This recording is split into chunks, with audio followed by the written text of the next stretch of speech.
You got a tattoo? Then you gotta have a story behind it. We're Tat-Stories, and we bring our viewers those stories. It's been hot, so our crew is still coming at you from Crystal Pier in Pacific Beach in sunny San Diego. Check out the Kahuna, baseball guy, and MVP T as they grab all the ink tales worth telling.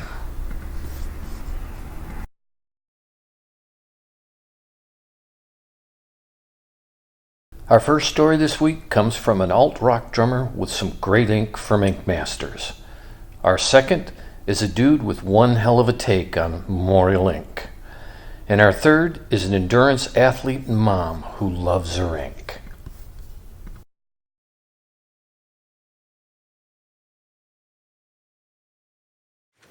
Baseball guy here, and I've got Felicity. Felicity, you are a drummer. Why don't you tell me a little bit about your band?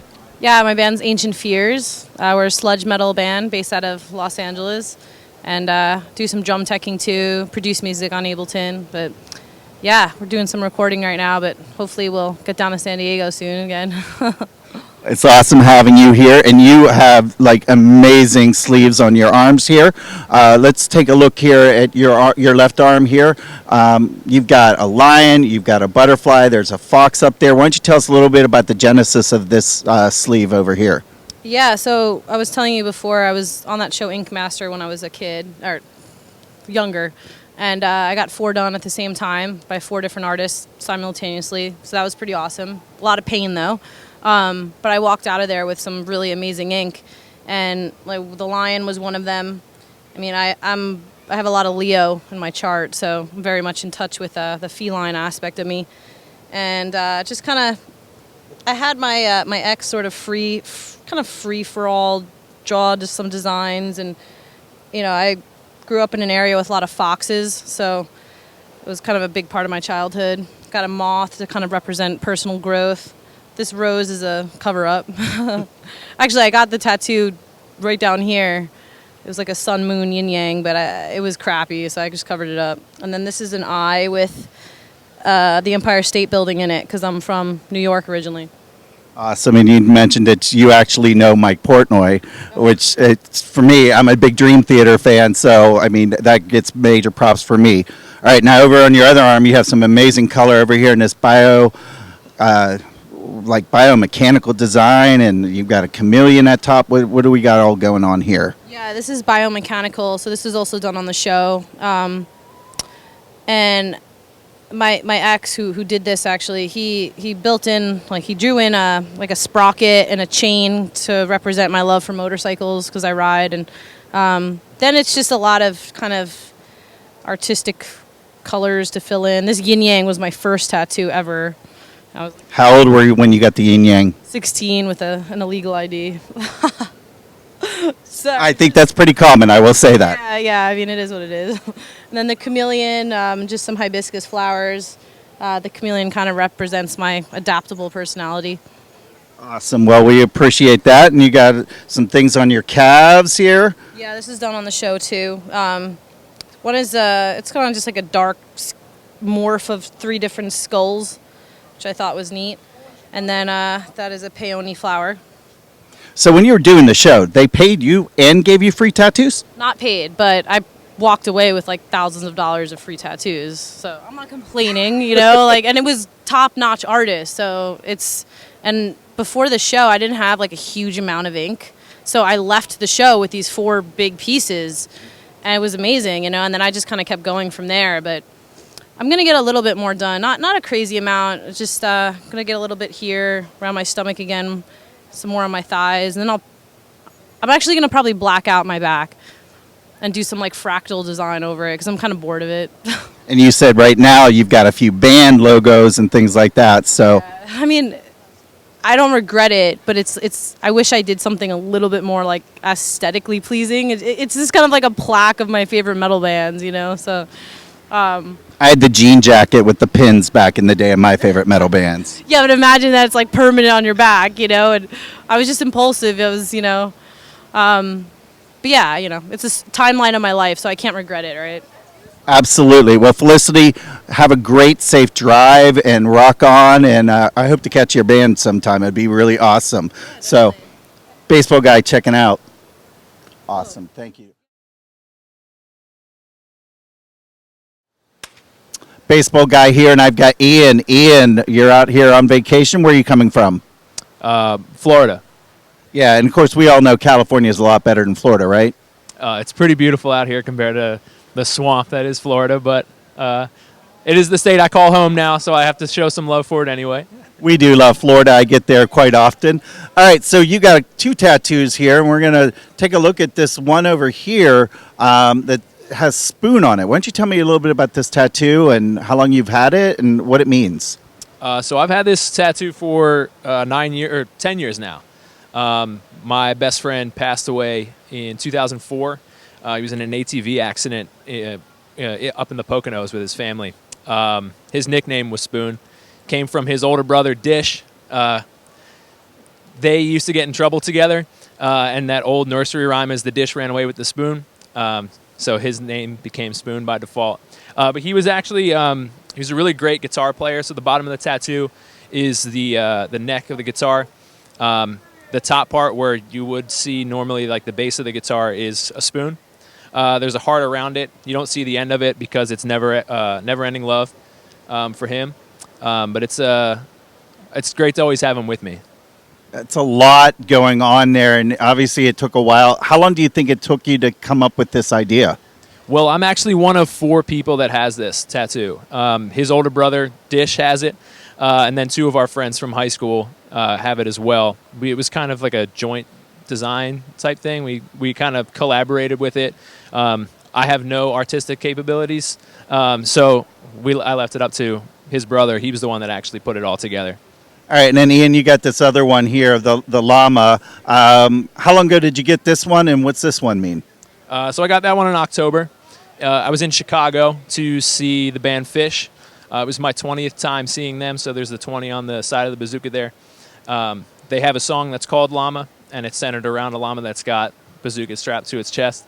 The tattoo artist who did it for me was really thrown off by it, but he was loving every second of it, he said.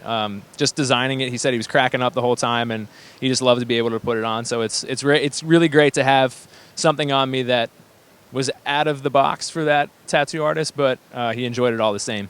It's awesome when you can be creative like that and do something and give that artist a little chance to go outside the box and do something different. I actually was in Peru like just a couple weeks ago. I did see some llamas, but I will say none of them had bazookas. So, I'll keep my eyes open for that. Yeah, watch out. You got to watch out for them. Well, Ian, thank you so much for your time today, and you have a wonderful vacation out here, man. You too. Oh, thank you. Thank you. Baseball guy here, and I have Talia. Talia, how are you doing today? Fabulous, thank you. So, Talia, you've got a few interesting tats going on here, and the first one we're going to talk to you is about this endurance. Why don't you tell me about this tattoo that's on your left arm? Well, I started doing endurance races in my early 30s. I did a Olympic distance triathlon when I turned 30 because women get so weird about their age, and people were like in my age group crying about turning 30, and I said, well, no, I'm going to rage while I'm turning 30. So I decided to do team in training. So we raised money. I raised $3,700 for the Leukemia Lymphoma Society, and in exchange, they trained me, and I did a 1-mile swim, 25-mile bike run, 25-mile bike ride, and 6-mile run in Maui. And that was the beginning of my addiction to endurance races. And then I did a couple more endurance races, and I like the feeling of being pushed into your discomfort and then surviving it, and then you get all this euphoria from your endorphins, and then you realize I can do anything. And I just wanted to remember that because I know at some point I'm going to be old and gray, and I won't be able to exercise probably, and I just wanted to remember. So it was, it was a celebration of my endurance moments. And I didn't want to do endure because that has sort of a negative connotation because you're enduring bad things necessarily, but this isn't about that. This is about being able to have endurance through whatever it is that you're doing, so that was that. Well, you live in San Diego, and you know what? I see a lot of 80-year-olds exercising here. I got a feeling at 80 you're going to be still rocking the body. So, I certainly hope so. and then we got a nice heart over here. Tell us about this heart. Okay, so in 2017, there was the totality solar eclipse here that crossed through North America. And it just happens that it was crossing through a town that I lived in as a child where my youngest brother was born. It's called Douglas, Wyoming. Tiny, tiny, tiny little town in the middle of nowhere. So when I saw that it was happening, I planned a trip. So I took my oldest son, my father, my brother, his girlfriend. We went on a 2-week-long camping trip over Zion, Bryce, Wyoming, the wilds of Wyoming, and Yellowstone. And this is my traveling heart, because I love to go traveling, I love to go camping, I love the outdoors. So this has mountains and pine trees and a lake and a waterfall, and it's an anatomical heart, which I think are beautiful. So there you go, it's my traveling heart. It's not the boring little Valentine's Day heart. It's a real heart. It pumps blood, it's your life. It gives you life. Traveling gives me life, and this is my traveling heart. And then just south of that, you got a new one. You said this was your most recent one? Yeah. Why don't you tell us about that one? This one is only maybe 3 weeks old. So my boyfriend and I, who I'm madly in love with, by the way, we went on a trip to Sweden and Norway because he loves Viking culture. And so we saw all kinds of things, and we went to Oslo, Norway, to the Viking Museum. And in the Viking Museum, we just saw these Viking ships and this beautiful art. And after that, the next day, we went to a metal concert on an island off the coast of Sweden. And while we were there waiting for the concert to start, we're having a couple of beers, and he sketched this out on a napkin. He is a tattoo artist, and so we were going to do them there, but we ran out of time.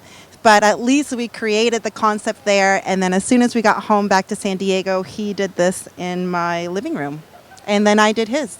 So we have the same one. You did a tattoo. You were the artist? Well, he's the artist, but yes, I did a little piece of his. He was like, no, this is a tit for tat, so I actually tattooed him. So she showed him his tat. Well, he did most of it, but he designed it, he did mine, and I did a little bit of his, and it was wonderful to just sort of like put a period at the end of our trip. Well, excellent. I have met R2, and R2 is tatted from head to toe, literally. Yeah. And we'll get him on here, Tat Stories, at some point as well. Italia, thank you so much for everything today. You're very welcome.